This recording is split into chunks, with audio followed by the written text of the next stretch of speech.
नमः शिवाय। एक श्री महालक्ष्मी नमः। नमो भगवते वासुदेवाय। जय मां सरस्वती। जय सूर्य नारायण। राधे राधे। आप में से कितने लोग हैं जो आज भी अपने घर के मुख्य द्वार पर दीपक जलाते हैं? लेकिन कुछ लोग ऐसे भी हैं जो घर के मुख्य द्वार पर दीपक जलाते तो हैं, परंतु इस दीपक को जलाने का सही तरीका नहीं जानते। तो आखिर कौन सा है वह सही तरीका? क्या हम गलत तरीके से जलाते हैं और उसका परिणाम भी हमें गलत ही भोगना पड़ता है?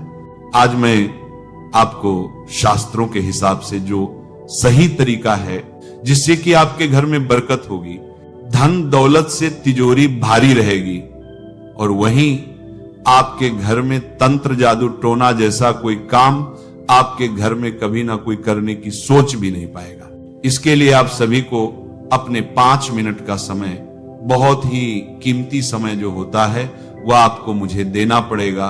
दीपक के बिना पूजा पाठ अधूरी मानी जाती है, क्योंकि बिना दीपक के कोई भी पूजा कर लो, हवन कर लो, यज्ञ कर लो, कोई भी चीज मान्य नहीं होती है। तो दीपक जलाना जितना शुभ होता है, उतना ही यह जानना भी आपके लिए जरूरी है कि सही विधि से जलाया जाए। दीपक से जुड़े कई संकेत हमें पूजा पाठ के दौरान ही मिल जाते हैं, जैसे कि वह यज्ञ या पूजा आपने की है वह सफल हुई है या नहीं हुई है। जैसे दीपक में फूल बनना, पूजा के समय दीपक का बिना हवा के ही बुझ जाना, या बाती का पूरा जलना। चौखट पर दिया जलाना तो देखिए कई जगहों पर दीपक सुबह शाम दोनों समय जलाया जाता है।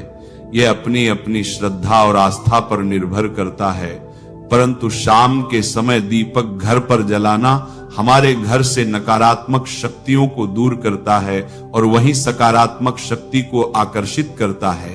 शाम के समय गोधूली बेला में दीपक जलाना श्रेष्ठ माना जाता है। गोधूली बेला का समय 5 से 7 बजे का होता है। इस समय के बारे में कहा जाता है कि जब शाम को सूर्य ढल रहा होता है और गायें चारा खाने के बाद घर लौट रही होती हैं, घर आ जाती हैं, उस समय उनके पैरों की धूल से सूर्य ढक जाता है, इसलिए इसे गोधूली बेला कहा जाता है।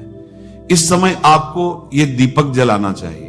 दीपक जलाते समय आपको एक काम जरूर करना चाहिए, सीधे दहलीज पर इसे बिल्कुल भी नहीं जलाना चाहिए। दीपक को सीधे दरवाजे, मुख्य दरवाजे के एकदम सामने बिल्कुल भी नहीं जलाना चाहिए। लेकिन कहां जलाना चाहिए? पहले अपने पूजा के मंदिर में जलाएं, और मंदिर में एक साथ 3 दीपक आपको जलाना है। एक दीपक पूजा के मंदिर में लगेगा, दूसरा दीपक आपको तुलसी जी के पास रखना है, और तीसरा दीपक आपको हनुमान चालीसा की यह चौपाई, उसे बोलते हुए आपको अपने मुख्य द्वार पर तीसरे दीपक को लगा देना है। चौपाई कौन सी है? ध्यान से सुनिएगा। भूत पिशाच निकट नहीं आवे, महावीर जब नाम सुनावे। इसे बोलते हुए पहले आप उस दीपक को अपने घर में, हर एक कमरे में, पूरे घर में उसे घुमाएं। दहलीज को, जो दहलीज है उसके बाहर की ओर आप इसे रखिएगा।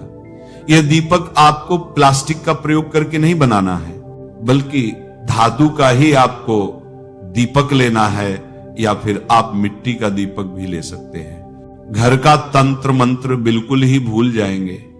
तंत्र मंत्र, भूत पिशाच कोई भी आपके घर दरवाजे नहीं आ पाएगा, दूर भाग जाएंगे। दरिद्रता भी आपके घर से दूर भाग जाएगी और मां लक्ष्मी आपकी ओर आकर्षित होंगी। घर की हर एक समस्या दूर होगी। ध्यान रहे कि जब भी प्रारंभ करें तब इसी तरह से आपको प्रतिदिन दीपक को जलाना है। यह काम बिल्कुल भी टूटना नहीं चाहिए। बस कुछ ही दिनों में घर में बरकत आना प्रारंभ हो जाएगी। शनिवार के दिन एक लौंग, ध्यान से सुनिएगा, रोज तो आपको दीपक जलाना ही है, लेकिन जब शनिवार का दिन आए तो एक लौंग का जोड़ा और एक चुटकी काले तिल भी आप इस दीपक में डाल दीजिए, और उसके बाद आप अपने मुख्य दरवाजे पर इस दीपक को लगाएं। दीपक को साइड में लगाएं, मुख्य द्वार से साइड में लगाएं, और 100% आपकी जो भी समस्या है वह दूर हो जाएगी, और आप खुद अनुभव करेंगे कि आप एक बार इस प्रयोग को जरूर कीजिए। आपके घर में इतनी बरकत आएगी कि आप संभल नहीं पाएंगे। घर का बच्चा बच्चा सुरक्षित रहेगा। किसी की काली नजर, बुरी नजर आपके घर परिवार पर नहीं पड़ पाएगी।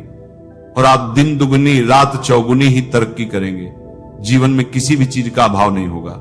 आपको शाम के समय पूजा करनी है तो दिन में भी आप शुद्धता का ध्यान रखें। जैसे कि आप जब भी शौचालय जाते हैं, स्नानागार जाते हैं, तब उस समय शुद्धिकरण अवश्य कीजिए, कुल्ला अवश्य करना चाहिए। हर बार जब आप स्नानागार जाते हैं तो अगर आप दिन भर शुद्धिकरण का ध्यान रखते हैं तो शाम के समय बिना स्नान किए भी सिर्फ हाथ पैर धोकर पूजा कर सकते हैं और चाहे तो स्नान भी कर सकते हैं। जैसे कि गर्मियों के दिन हैं तो शाम के समय भी आप स्नान करके पूजा कर सकते हैं। तो बहुत सारी चीजें आप स्वयं अपने विवेक से निर्धारित कर सकते हैं। शाम की पूजा में दीपक किस समय जलाना चाहिए? शाम को जब पूजा का समय होता है वह प्रदोष काल का समय होता है, मतलब जिस समय सूर्य अस्त हो रहा होता है उस समय हमारे घर में दीपक प्रज्वलित हो जाना चाहिए। अब जैसे कि आप लोगों के प्रश्न आते हैं कि शाम को कितने बजे दीपक जलाना चाहिए, तो देखिए शाम को सूर्यास्त का समय हर मौसम में अलग अलग होता है। जैसे कि सर्दियां चल रही हों तो 5:30 बजे तक भी सूर्यास्त हो जाता है। जैसे गर्मियों का मौसम है तो 6:30 से लेकर 7:00 बजे तक सूर्यास्त का समय होता है, कई बार 7:30 बजे तक हो जाता है। प्रत्येक मौसम में सूर्यास्त का समय अलग अलग होता है, इसलिए एक सही समय बताना कि इसी समय आप दीप प्रज्वलित करें तो यह बहुत मुश्किल होगा और ठीक भी नहीं होगा। एक ही समय पर हर बार हम दीप प्रज्वलित नहीं कर पाएंगे, इसलिए संध्या काल का ध्यान रखिए। जब संध्या काल का समय होता है, मतलब जब सूर्यास्त हो रहा होता है, उस समय आप अपने घर में दीपक प्रज्वलित कर दीजिए। अब बात करते हैं कि कितने दीपक आपको अपने घर में प्रज्वलित करनी चाहिए। शास्त्रों के अनुसार संध्या काल में प्रतिदिन अपने घर के मुख्य द्वार पर एक दीपक अवश्य जलाना चाहिए। इससे क्या होता है? शास्त्रों के अनुसार शाम के समय संध्या काल में लक्ष्मी माता और उनकी बहन दरिद्रता दोनों ही भ्रमण पर निकलती हैं, तो जिस घर के मुख्य द्वार पर दीपक प्रज्वलित होता है उस घर में महालक्ष्मी प्रवेश करती हैं, और जिस घर के मुख्य द्वार पर दीपक नहीं जल रहा हो उस घर में दरिद्रता आती है। तो इसीलिए महालक्ष्मी का प्रवेश आपके घर में हो, इसके लिए घर के मुख्य द्वार पर एक दीपक अवश्य प्रज्वलित करना चाहिए। घर के मुख्य द्वार पर जो दीप प्रज्वलित किया जाता है, संध्या काल में इसके बहुत सारे फायदे शास्त्रों में बताए गए हैं। शास्त्रों के अनुसार संध्या काल में जिस घर के मुख्य द्वार पर दीप प्रज्वलित होता है उस घर में किसी भी प्रकार की नकारात्मक ऊर्जा प्रवेश नहीं करती है। कोई भी वास्तु दोष आपके घर में हो, अगर आप मुख्य द्वार पर दीप प्रज्वलित करते हैं तो समस्त प्रकार के वास्तु दोष से मुक्ति मिल जाती है। अगर आपके घर में पितृदोष है जिसकी वजह से परेशानियां आपके घर में बनी हुई हैं, तो घर के मुख्य द्वार पर जो हम दीप प्रज्वलित करते हैं इससे घर का पितृदोष भी समाप्त हो जाता है। और इसके अलावा घर में किसी भी प्रकार की अशांति रहती हो या फिर आपके घर में बीमारियां बहुत रहती हैं, कलह रहता है, आर्थिक तंगी रहती है, तो घर के मुख्य द्वार पर हम दीप प्रज्वलित करते हैं तो समस्त प्रकार की परेशानियों और दुखों से आपको मुक्ति मिल जाती है। इसीलिए घर के मुख्य द्वार पर दीप प्रज्वलित करना अत्यंत आवश्यक होता है। शास्त्रों के अनुसार घर के मुख्य द्वार पर एक दीपक अवश्य ही होना चाहिए। अब बात करें दूसरे दीपक की, तो दूसरा दीपक आपको अपने घर की तुलसी के पास प्रज्वलित करना चाहिए। शास्त्रों के अनुसार अगर शाम के समय संध्या काल में तुलसी की जड़ के पास अंधेरा रहता है तो ऐसे घर में दरिद्रता का स्थायी वास बन जाता है। जिन घरों में शाम के समय तुलसी के पास दीप प्रज्वलित किया जाता है ऐसे घर में लक्ष्मी का वास होता है। श्री हरिविष्णु सहित महालक्ष्मी ऐसे घरों में वास करती हैं।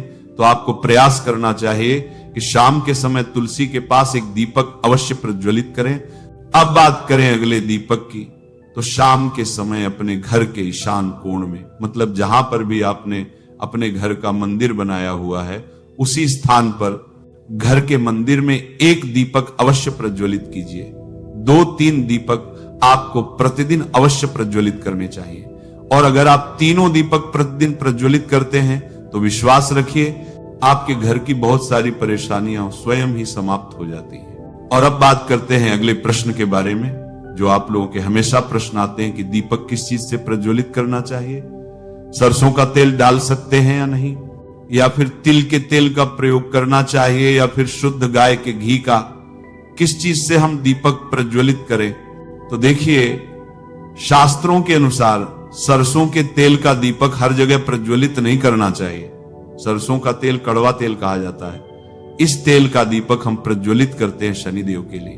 अगर आप दीप दान करते हैं शनिवार के दिन, तो आपको सरसों के तेल का दीपक प्रज्वलित करना चाहिए। और आप चाहे तो जैसे कि पीपल का वृक्ष होता है, वहां पर भी सरसों के तेल का दीपक प्रज्वलित करना चाहिए, या फिर भैरव देवता होते हैं, उनके लिए भी सरसों के तेल का दीपक प्रज्वलित किया जाता है।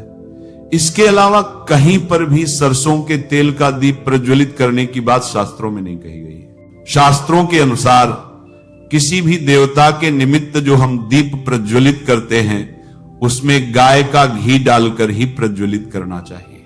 अब देखिए, ऐसे समय में जबकि गाय का शुद्ध घी नहीं मिल पाता है, तब हमें क्या करना चाहिए? तब आपको गाय के घी के नाम पर जो भी घी मिल जाता है या फिर शुद्ध घी मिल जाता है, उसका प्रयोग कर सकते हैं, या फिर आप चाहे तो तिल के तेल का दीप प्रज्वलित कर सकते हैं। तो प्रतिदिन जो आप दीपक प्रज्वलित करते हैं अपने घर में, चाहे आप घर के मुख्य द्वार पर प्रज्वलित करें, या फिर तुलसी के पास प्रज्वलित करते हैं, या फिर घर के ईशान कोण में प्रज्वलित करते हैं, तो सभी दीपक आप तिल के तेल या शुद्ध घी से प्रज्वलित करें। और जब आप दीपक प्रज्वलित करते हैं, जैसे कि मुख्य द्वार पर ज्योति प्रज्वलित करेंगे, या फिर तुलसी के पास दीप प्रज्वलित करते हैं, या फिर घर में जो दीप प्रज्वलित किया जाता है, तो एक चीज का ध्यान रखना चाहिए, कभी भी दीपक को सीधे जमीन पर नहीं रखा जाता है। दीपक रखते समय प्रतिदिन दीपक के नीचे थोड़ा सा आप चाहे तो चावल रख सकते हैं, या फिर आप चाहे तो थोड़े से पुष्प रख सकते हैं। और हां, अगर आप दीपक के नीचे चावल रखते हैं, तो इस बात का आपको ध्यान रखना है कि चावल अखंडित होना चाहिए, क्योंकि ऐसा माना जाता है कि अगर टूटे हुए चावलों का प्रयोग हम पूजा में करते हैं किसी भी प्रकार से, चाहे दीपक के नीचे रखकर करते हैं या फिर अक्षत के रूप में करते हैं, तो इससे घर में दरिद्रता आती है। इसीलिए अखंडित चावल होने चाहिए अगर आप दीपक के नीचे रखते हैं तो। और जैसे कि कई लोगों के प्रश्न आते हैं कि प्रतिदिन जो दीपक के नीचे हम चावल रखेंगे, तो उस चावल का अगले दिन क्या करना चाहिए? तो अगले दिन उठाकर आप पक्षियों को डाल दीजिए, पक्षी उसे खा जाते हैं। और घर में जो आप ईशान कोण में दीप प्रज्वलित करते हैं, मतलब घर के मंदिर में जो दीपक प्रज्वलित किया जाता है, उस